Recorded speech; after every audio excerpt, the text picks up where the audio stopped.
एक नदी के किनारे एक बरगद का पेड़ था। उस पेड़ में एक बगुला रहता था। वो अक्सर नदी के किनारे मछली और केकड़े का शिकार करता था। एक दिन उसने देखा कि एक सुंदर सी नीली मछली पानी में तैर रही है। बगुले को वो सुंदर मछली बहुत भा गई। उसने मछली से कहा, नीली मछली, क्या तुम मुझसे दोस्ती करोगी? नीली मछली ने डरते हुए जवाब दिया, लेकिन तुम तो मुझे खा जाओगे, जैसे तुम दूसरी मछलियों को खाते हो। बगुले ने कहा, नहीं नहीं, तुम तो बहुत सुंदर मछली हो। तुम मेरे दोस्त बन जाओ तो मैं कसम खाता हूँ कि तुम्हें कभी नहीं खाऊंगा। नीली मछली खुश हो गई और बगुले की बात मान गई। अब रोज बगुला पानी में उतरकर नीली मछली के संग खूब खेलता और दोनों घंटों गप्पे लड़ाते और आनंद मनाते थे। उनकी दोस्ती की चर्चा दूर दूर तक होने लगी। बगुला जब भी नीली मछली को पुकारता तो नीली मछली झट से नदी किनारे आ जाती थी।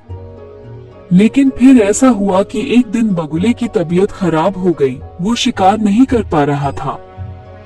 भूख के मारे वो बेहाल था। किसी तरह बगुला नदी में उतरा और नीली मछली को पुकारने लगा।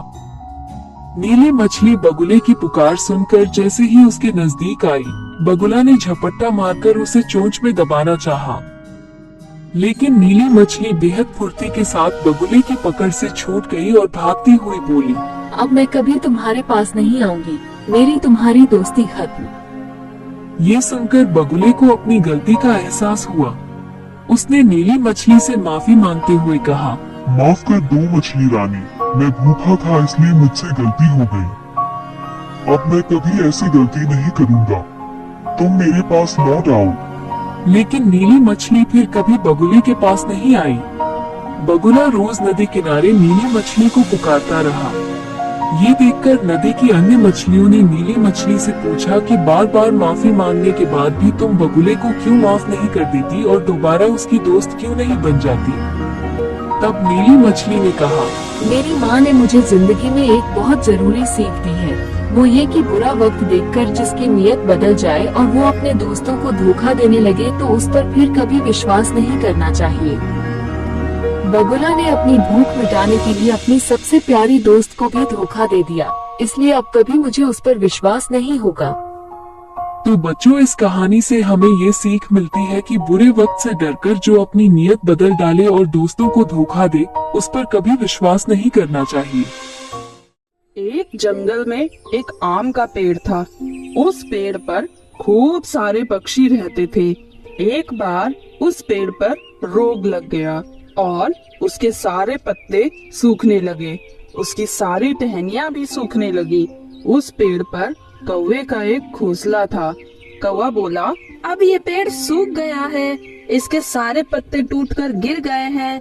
अब इसमें छाया नहीं है। अब मैं यहाँ नहीं रह सकता। अब हमें कोई दूसरा पेड़ ढूंढना होगा और वहीं अपना घोंसला बनाकर रहना होगा। और कौवा वो पेड़ छोड़कर दूसरी जगह चला गया। उस पेड़ पर और भी बहुत सारे पक्षी थे। वो भी उस पेड़ को छोड़कर दूसरी जगह पर चले गए। ये देखकर वो पेड़ बहुत दुखी हो गया। उस पेड़ पर एक तोता भी रहता था। उसने पेड़ से कहा, पेड़ भैया, मैं आपको छोड़कर यहाँ से कहीं नहीं जाऊंगा, क्योंकि मेरा जन्म इसी पेड़ पर हुआ है। इसी पेड़ पर खेला हूँ मैं, यहीं पर मेरी परवरिश हुई है। आप ही ने तो मुझे संभाला है। मैं आपको छोड़कर कैसे जा सकता हूँ? पेड़ ने कहा, अरे तोता, सारे पक्षी यहाँ से दूसरे पेड़ पर चले गए हैं। मेरे पास पत्ते नहीं हैं, जिससे मैं तुमको छाया दे सकूं, और ना ही अब मेरे पास कोई फल बचे हैं। अब मैं पूरी तरह से सूख गया हूँ। अब मैं किसी काम का नहीं रहा। तुम भी कहीं दूसरे पेड़ पर चले जाओ। तोता बोला, नहीं नहीं पेड़ भैया, मैं तुम्हें सूखने नहीं दूंगा। मैं तुमको दवा और पानी दूंगा, तुम्हारी देखभाल करूंगा। तोते ने देखा कि उस पेड़ की जड़ों में कीड़े लगे हुए हैं और इसी वजह से ये पेड़ सूख रहा है। तोता हर दिन उस पेड़ को पानी देता और जंगल में जाकर नीम की पत्ती लेकर उसका आटा पीसकर उस पेड़ की जड़ों में डाला करता था। ऐसा वो हर दिन करता था। धीरे धीरे उस पेड़ की जड़ों में जो कीड़े लगे थे वो मरने लगे। अब आम के पेड़ को अच्छा लगने लगा और धीरे धीरे बारिश का मौसम भी आ गया। अब बारिश भी शुरू हो गई।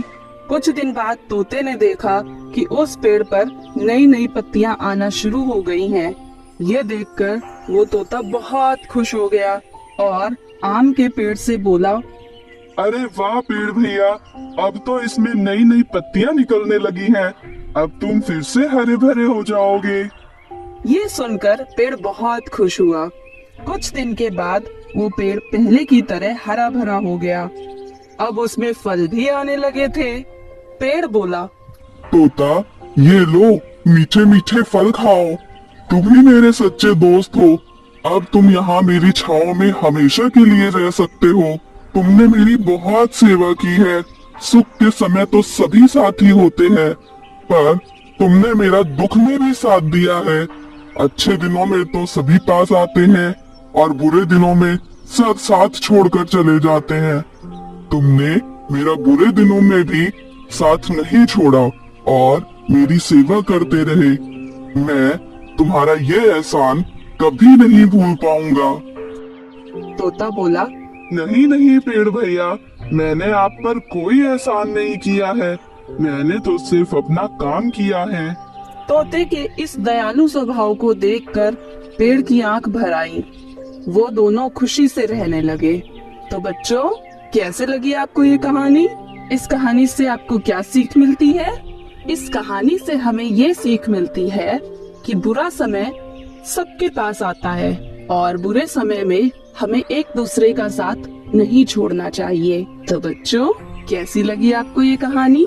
ऐसी ही अच्छी अच्छी कहानियाँ सुनने के लिए इस चैनल को सब्सक्राइब करें और इस स्टोरी को ज्यादा से ज्यादा लोगों के साथ शेयर करें। मिलते हैं अगली कहानी में। बाय। चैनल सब्सक्राइब किया ना? एक जंगल में एक पिंकी नाम की कबूतर रहती थी। वो एक पेड़ पर प्यारा सा घोंसला बनाकर अपने बच्चों के साथ रहती थी। एक दिन उसके बच्चे बहुत भूखे थे। वो कबूतर अपने बच्चों के लिए खाने की तलाश में बाहर निकली। थोड़ी दूर पहुंची ही थी कि तभी बारिश होने लगी और वो कबूतर बारिश में भीग गई। वो भीगे हुए पंख से उड़ ही नहीं पा रही थी। उसने सोचा किसी पेड़ के नीचे बैठ जाती हूँ और बारिश बंद होने के बाद वापस घर चली जाऊंगी। ऐसा सोचकर वो एक सेब के पेड़ के पास जाती है और पेड़ से पूछती है, पेड़ भैया, क्या मैं तुम्हारे पेड़ की डाल पर बैठ जाऊं? बारिश में मेरे पंख भीग गए हैं और मैं उड़ नहीं पा रही हूँ। जैसे ही मेरे पंख सूख जाएंगे मैं यहाँ से चली जाऊंगी। पेड़ बोला, नहीं नहीं, तुम मेरी डाल पर मत बैठना। मैं किसी को अपने ऊपर बैठने नहीं देता। और वैसे भी तुमने मेरे मीठे मीठे सेब खा लिए तो नहीं नहीं, तुम कोई और दूसरा पेड़ देख लो। वो बेचारी कबूतर निराश होकर वहां से चली जाती है और एक आम के पेड़ के पास पहुंचती है और बोलती है, आम के पेड़ भैया, क्या मैं आपके पेड़ की डाल पर बैठ जाऊं? मैं बहुत थक गई हूँ। मेरे पंख भी भीग गए हैं। अब मैं उड़ भी नहीं पा रही हूँ। जैसे ही मेरे पंख सूख जाएंगे मैं यहाँ से चली जाऊंगी। आम का पेड़ बोला, नहीं नहीं, मेरे ऊपर बैठोगी तो मुझे दर्द होगा। और वैसे भी मेरे पास इतने मीठे मीठे आम के फल लगे हुए हैं, मैं तुम्हें नहीं बैठने दूंगा। नहीं नहीं, जाओ कहीं और जाकर बैठो। अब बेचारी कबूतर बहुत थक चुकी थी। वो उड़ भी नहीं पा रही थी। तभी उसे थोड़ी दूर पर एक नीम का पेड़ दिखा। वो उस नीम के पेड़ के पास आई और बोली, नीम के पेड़ भैया, क्या मैं आपकी डाल पर कुछ देर के लिए बैठ सकती हूँ? मैं बारिश में पूरा भीग चुकी हूँ और उड़ भी नहीं पा रही हूँ। घर पर मेरे छोटे छोटे बच्चे भी मेरा इंतजार कर रहे हैं। जैसे ही मेरे पंख सूख जाएंगे मैं यहाँ से चली जाऊंगी। नीम का पेड़ बोला, कोई बात नहीं, तुम आराम से यहाँ बैठ जाओ। लगता है तुम बहुत थक चुकी हो। थोड़ी देर यहीं पर आराम कर लो। मेरे पास तुम्हें देने के लिए और कुछ भी नहीं है। तुम कितने अच्छे हो। तुम कड़वे जरूर हो, पर तुम्हारा दिल बहुत मीठा है और दयालु भी। आज से तुम कड़वे पेड़ नहीं, एक महान और दयालु पेड़ हो।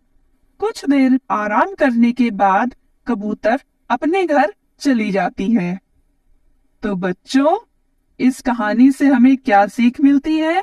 यही कि खूबसूरत चेहरा जरूरी नहीं होता, खूबसूरती तो सोच में होनी चाहिए, जैसे उस कड़वे नीम के पेड़ की थी। तो कैसी लगी आपको ये कहानी? नीचे कमेंट्स करके जरूर बताइए। और ऐसी ही अच्छी अच्छी कहानियां सुनने के लिए इस चैनल को सब्सक्राइब कीजिए और इस वीडियो को ज्यादा से ज्यादा लोगों के साथ शेयर कीजिए। मिलते हैं अगली कहानी में।